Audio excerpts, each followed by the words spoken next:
gulaalli waancaa addunyaa biyyoota Awuroopaatti yoo ceenu Eda biyyoonni lama waancaa addunyaatiif darbu isaanii mirkaneeffataniiru Jarmanii fi Neezerlaandis biyyoota kubbaa miilaa jedhamuudhaan kan beekamani biyyoonni kunneen lamaan eda waancaa addunyaa bara 2026 Meeksikoo Kaanadaa akkasuma Ameerikaa waloodhaan qopheessaniif darbu isaanii mirkaneeffataniiru ramaddiidhaan Leipzig'ttidha Jarman Slovaakiyaa waliin kan taphatte qabxii 12 qixa qabaachuudhaan kan walitti dhufani kanaaf kan injifate kallattiidhaan waancaa addunyaatiif darbuu danda'a ture biyya sheerratti kan taphatte Jarman gareen Julian Nagelsmann garuu goolii walakkaa darzanaa Slovaakiyaa irratti galchuudhaan 6-0dhaan kan injifatte gama hundaan Jarmaniin caalmaa fudhachuudhaan kan taphatte kubbaa to'achuudhaan 71.9 taphato'attee taphachaa turte yaalii goolii taasisuudhaan yaalii 22 Jarman kan taasiste 6 qofadha Slovaakiyaan kan taasiste naannoo peenaalitii garee murkataa keessatti kubbaa tuquudhaan yeroo 47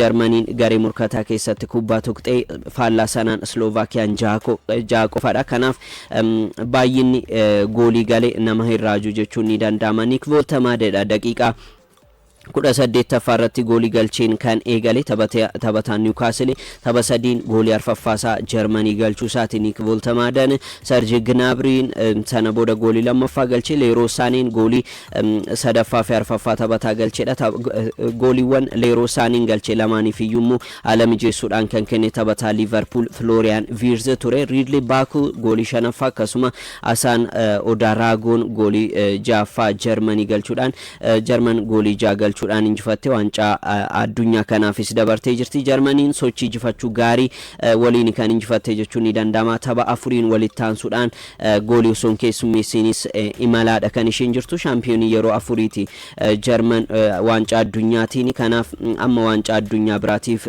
darbiteeti kan isheen jirtu Slovaakiyaan kaleessa gulaalli kanaan Slovaakiyaa kana dura gulaalli waancaa addunyaa kanaan arginiin fakkaatu ture kana dura tapha tokko qofa ture kan isheen mo'amte gulaalli waancaa addunyaa kanaani Haayilaanii yookiin naannoo dirree isaarraa fagaatee kan taphachaa ture Jarmanii dhaabuu hin dandeenye jechuun ni danda'ama gara marsaa mo'atanii darbuutiif geessee jirti Slovaakiyaan tapha biraatiin Ayirlaand kaabaa Luxembourg waliin taphni taphatan injifannoo Ayirlaand kaabaa goolii 1-0dhaan kan xumurame ramaddiidhaan Johan Cruyff Areenaatti Neezerlaandis Lutaaniyaa waliin taphni taphatan injifannoo Neezerlaandis goolii 4-0dhaan kan xumurame waancaa addunyaatiif darbuus mirkaneeffattee jirti Neezerlaandis gulaalli kanaan osoo mo'amini kan isheen waancaa addunyaatiif darbite qabxii 3 fi garaagarummaa goolii 13 Poolaand sadarkaa lammaffaarra turte caaluudhaan ture tapha gulaalli xumuraa kanaaf kan isheen qaqqabde akkuma baratame goolii hedduu 4-0dhaan kan isheen injifatte tapha gulaalli 8 taphatteen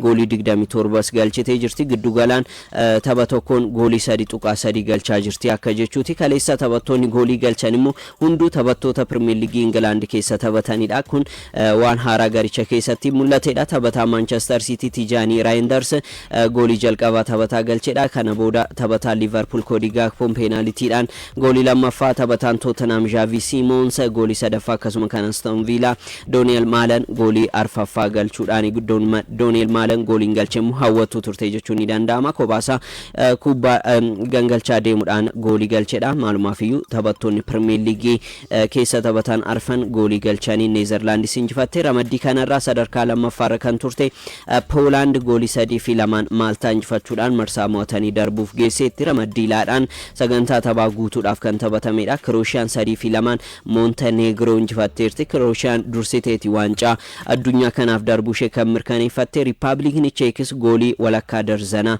Jibraaltar irratti roobsuudhaan 6-0dhaan kan injifatte Riippaabilikni Cheekis sadarkaa lammaffaadhaan xumuruu dursitee biyya mirkaneeffattedha har'a ramaddii garagaraarraa biyyoonni 5 waancaa addunyaatiif darbuudhaaf kan isaan morkatanii Spain Turkey keessummeessiti qixabaanaan Spain ni dabarti Turkeen darbuudhaaf goolii 7-0dhaan Spain injifachuudha kan qabdu garaagarummaa goolii hedduudha gidduu isaanii kan jiru Kosovoon Switzerland waliin kan taphattu Kosovoon darbuudhaaf garaagarummaa goolii 6tiin Switzerland injifachuudha kan qabdu Switzerland qixabaanaanis darbuu ni dandeessi Scotland Denmark waliin taphni taphatan garaagarummaa qabxii tokkootiin wal caalaniiti kan argamani biyyi injifate waancaa addunyaatiif darbuu ni danda'a qixabaanaan garuu Deenmaarkni mirkaneeffatti.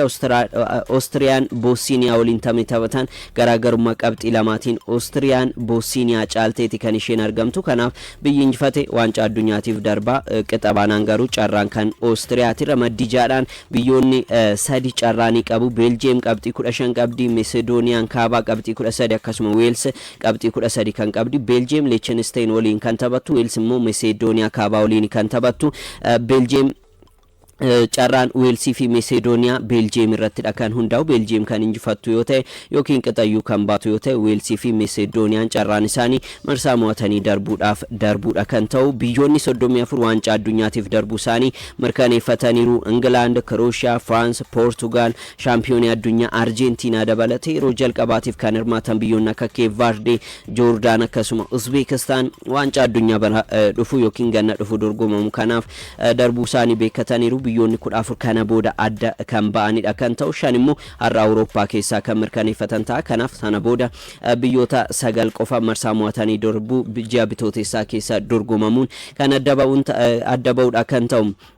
Odeeffannoo keenyatti nuti yoo dabarru Mbappé fi Paris Saint-Germain, Kylian Mbappé fi Paris Saint-Germain mana murtii Paris wal dhaabanii jiru. Kylian Mbappé Paris Saint-Germain irraa argachuu kan qabu euro miliyoona 200 fi miliyoona 63 hin arganne jedheera. Paris Saint-Germain immoo euro miliyoona 200 fi miliyoona 40 Mbappé irraan barbaada jedha. Waldhabdeen kun bara 2023 kan eegale yeroo kilaboonni Saudi Arabiyaa euro miliyoona 300 Kylian Mbappé mallatteessifachuudhaaf gaaffii dhiyeessan. Kylian Mbappé diduunsaa ni yaadatama. Kylian Mbappé sababa kanaan garee Paris Saint-Germain qophii bara dorgommii keessa akka hir'ifamu ta'uun isaa ni yaadatama. Sababuma sanaan taphoota jalqabaa bara dorgommii sanaas osoo hin taphatiin turuun isaa ni yaadatama. Kaffaltii miindaa isaa keessa euro miliyoona 55 naaf hin kaffalamne jechuudhaan Mbappé himatee jira. Sanaan alattiin onnachiistuu dabalataa Paris Saint-Germain irraa argachuu kanan qabu euro miliyoona 200 fi miliyoona 63 hin arganne jechuudhaan himata isaa kan dhiyeesse. Paris Saint-Germain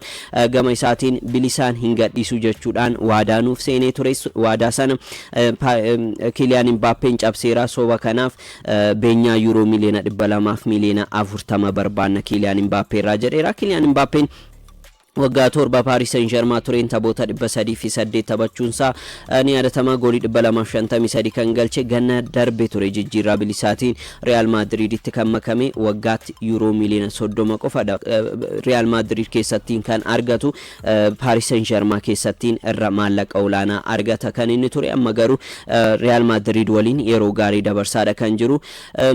Barcelona arganna. Barcelonaan waggaa lamaan booda gara Camp Noutti deebi'a. Staadiyeemiin Barcelona Campinuun ijaarsa irra jiraatus tapha torbee kana sanbata La Ligaadhaan Athletic Bilbao waliin Barcelonaan taphatuun gara dirree isaanii beekama jaalatanitti ni deebuu jedhamee jira. Campinuutti Nou Camp xumura bara dorgommii 2022-23 ture kan cufame. Ergasii kilabiin Catalan staadiyeemii Olompikii akkasuma staadiyeemii Johan Cruyff deeggartoota 6,000 qofa qabatu. Dirree shaakalaa kilabichaa ta'uudhaan kan tajaajilu akkasuma gareen dubartoota kilabichaa dirree kana irratti kan isaan taphatanii rakkachuudhaan tapha jalqabaa bara dorgommii kana La Ligaadhaan taphatan taphoota lamas Johan Cruyff Arena staadiyeemii kanatti taphachuun isaanii ni yaadatama. Amma garuu staadiyeemii baay'ee jaalatan Camp Noutti kan deebi'an ta'a. Euro miliyoona 1.5 haaromsa staadiyeemii kanaatiif bahee guyyaa qabameef irraa waggaa tokkoon barfachuudhaan gara staadiyeemii kanaatti kan deebi'an. Amma deeggartoota 45,401 qofa qabata jedhameera. Gaafa baaxiinsaa ijaaramuudhaan xumuramu garuu namoota 100,000 fi 5,000 qabata jedhameera staadiyeemiin kuni.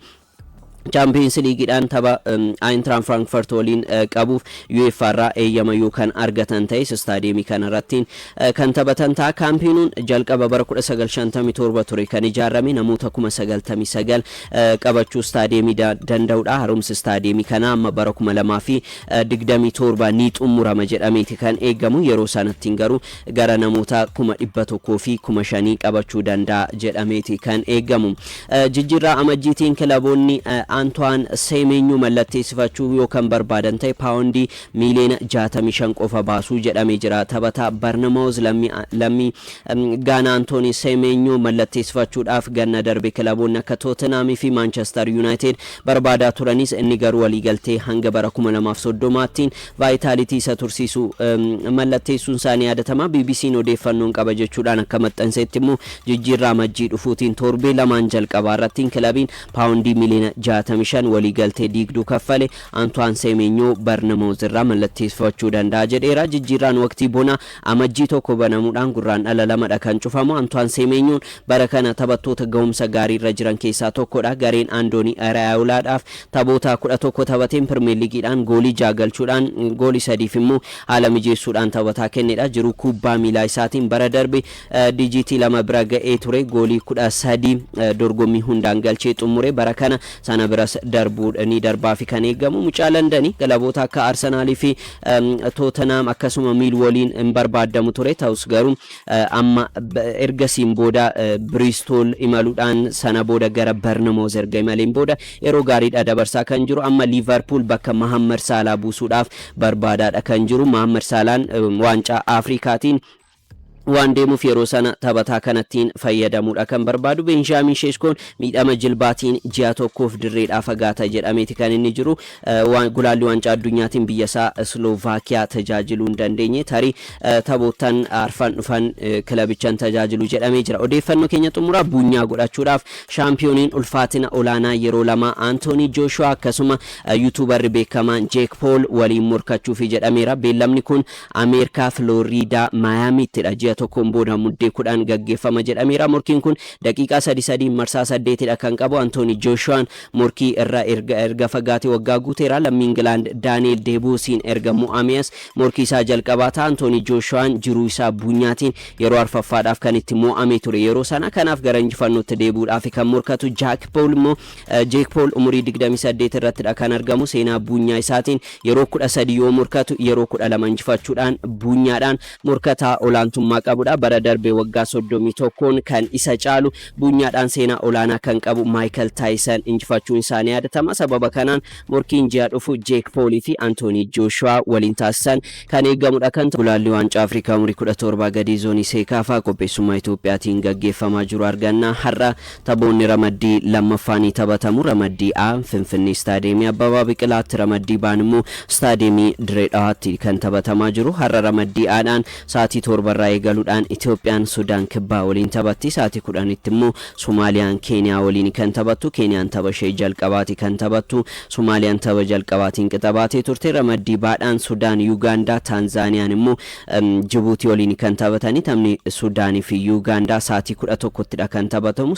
Staadiyeemii Dirree Dhawaattiin taphoota taphatamanidha. Sa'aatii 2 galgala sa'aatii 2tti immoo Taanzaaniyaan Jibuutii waliin kan taphatanii. Gareen umurii 17 gadi Itoophiyaa tapha jalqabaatiin sochii gaarii waliin goolii 2-0 dhaan Rwaandaa injifachuudhaan kan jalqabde. Injifannoo kanatti fufuudhaaf Sudaan Kibbaa waliin har'a sa'aatii 7 irraa eegaluudhaan kan taphatu. Tapha jalqabaan Sudaan Kibbaa morkattuun Itoophiyaa irraa Somaaliyaa waliin qixabahuudhaan kan eegalte. Gareen umurii 17 gadii kun garee gara fuulduraattiin Itoophiyaa bakka bu'uudhaan taphatu jedhamee itti abdatamedha. Sababbiin isaa gareen Itoophiyaan waancaa Afrikaa bara 2029 qopheessuudhaaf fedhii akka qabaatu ni beekama.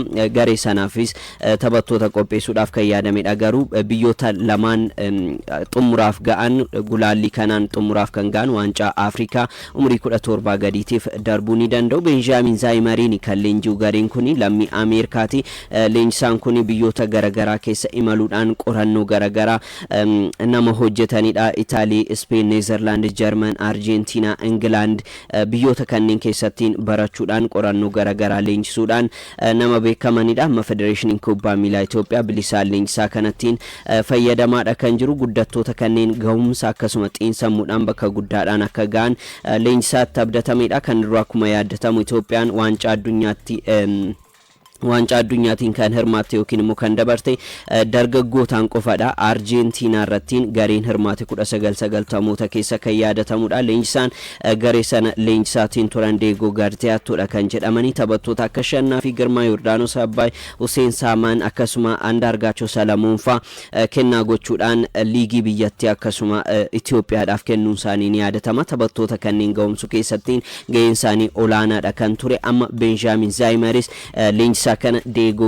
Garciatooliin wal fakkeeffamaadha kan jiru maalumaafiyyu amma Itoophiyaa ramaddii kana dursaa jirti tapha ramaddii lammaffaadhaan immoo har'a Sudaan kibbaa waliin qabxii akkamii galmeessisti kan jedhu kan eeggamu ta'a kanniisonni xoona Walaayittaa Diichaa leenjisaa haaraa qacaranii jiru bara dorgommii kana Gabra Kiristoos Biraaraatiin durfamaadha kan eegale Walaayittaa Diichaan taphoota arfan jalqabaa garuu mo'amuu isaatiin Gabra Kiristoos Biraaraa gaggeessuun isaanii yaadatama sana booda torbee shanaffaadhaan tapha Maqalee Sabaa Indartaa waliin goolii lama qaxabaaniin Tedros Qananii dursaan garee kana dursaa turunsaa ni yaadatama ta'us leenjisichi bilisummaadhaan hojii koo hojjechuu hin dandeenye yaada jedhuun hojii isaarraa of kaasuun ni yaadatama ammoo leenjisaa sadaffaa bara dorgommii kana gochuudhaan leenjisaa Amxaachoo Haayilee qacaree jira leenjisaa Amxaachoo Haayilee kana dura garee Hawaasaa garee guddattootarraa eegaluudhaan hanga garee jalqabaattiin leenjisaa goolii eegaa fi leenjisaa gargaaraa ta'uudhaan waggoota 16 fi tajaajilaatiin kan ture sanaan alattiin liigii olaanaadhaan Buna Kafaa